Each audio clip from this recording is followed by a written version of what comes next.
here at the Mid-Atlantic Independence Reformed Bible Church. We do allow for questions following the sermon. Hopefully keeping to the topic, which happens most of the time, frankly, which is good. Who has the first questions? If you raise your hand, we have a microphone for you.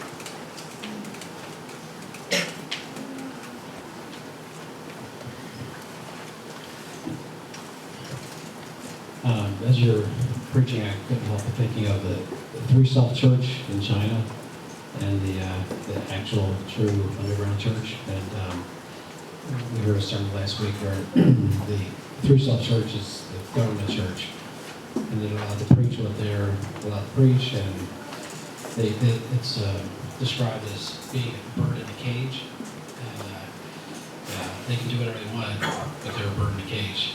And I think that's kind of how we are here in becoming in the U.S. Sure. Just reminded that the gospel will be proclaimed if we get out there and actually proclaim the gospel. Good, thank you. Yeah, we actually at the Mid-Atlantic Reformation Society we did talk about this a little bit, how the pastors, for example, in Canada, are now being told by the state they're only allowed to address homosexuality if you find it in the text. So guess who now are the real pastors? It's the state.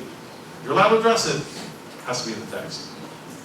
So could you imagine you stand before some bureaucracy, the Department of whatever, in Canada, justifying your sermon before these godless people? Reminds me of justifying our homeschool curriculum to Reading High School, of all people. The place was a jail. All they could do each day was just get out alive. And we're standing in front of these people. Yes, we're so many hours of social studies. And yes, we're going to cover the math curriculum. Wow. Yeah. The place was like a jail. All these metal doors everywhere. You hear them clanging shut. And there we are justifying our homeschool curriculum. Same thing right there with pastors in Canada. Justifying their sermon in front of them. Kind of bureaucrats, can you imagine? There's no place for that.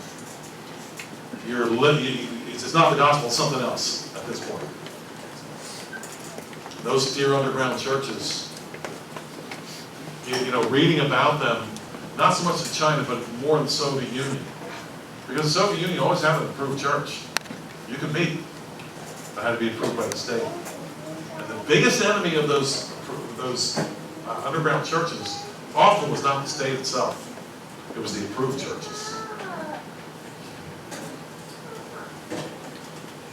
Who else has a question?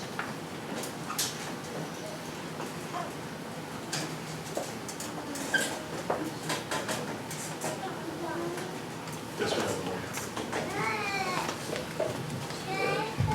So Mr. Byens, I'm wondering why he kind of persisted in trying to associate himself with Christians. Yeah, the question being, why doesn't Byens just go off by himself? Why does he have to do this? One of the things that surprised me when I ran for office, and I was fortunate to have some good people around me. I ran for a political office in Berks County in the 1990s. One thing that surprised me, a couple things that surprised me. First of all,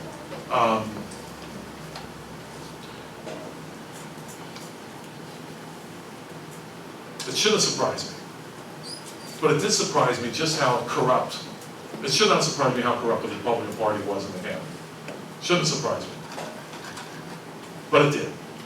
The second thing that surprised me is that even though I was hated by a lot of people, they still wanted to be associated somehow with my campaign.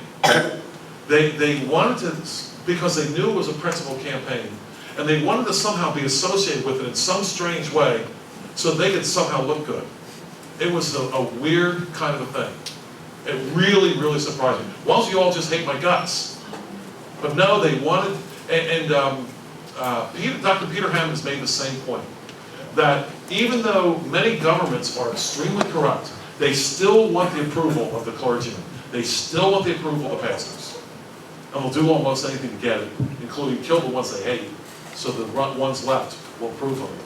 And it's an odd thing. You remember when just before Ahab got himself killed, he wanted the approval. Jehoshaphat, you remember Jehoshaphat, Ahab says that, Ahab, of course, northern kingdom, we're going to fight the Syrians, and the Syrians are up here, they're coming down, they're fighting Ahab down here, and Ahab says to Jehoshaphat, from here, King Judah, come and help me fight these guys.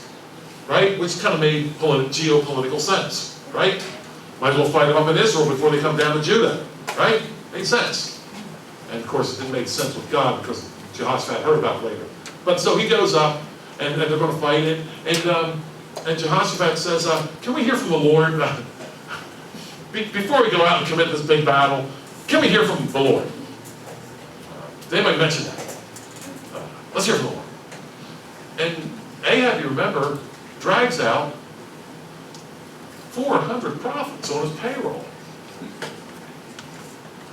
That's a man who is in serious need of approval. That is a case of unbelievers. I've seen it. They still want the approval of godly people in the same way that Herod did. Herod was afraid of John the Baptist.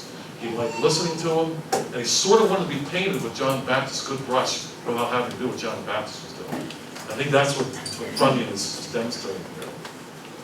It's a weird thing, but I've seen it on many occasions. I see a lot of weird things in politics.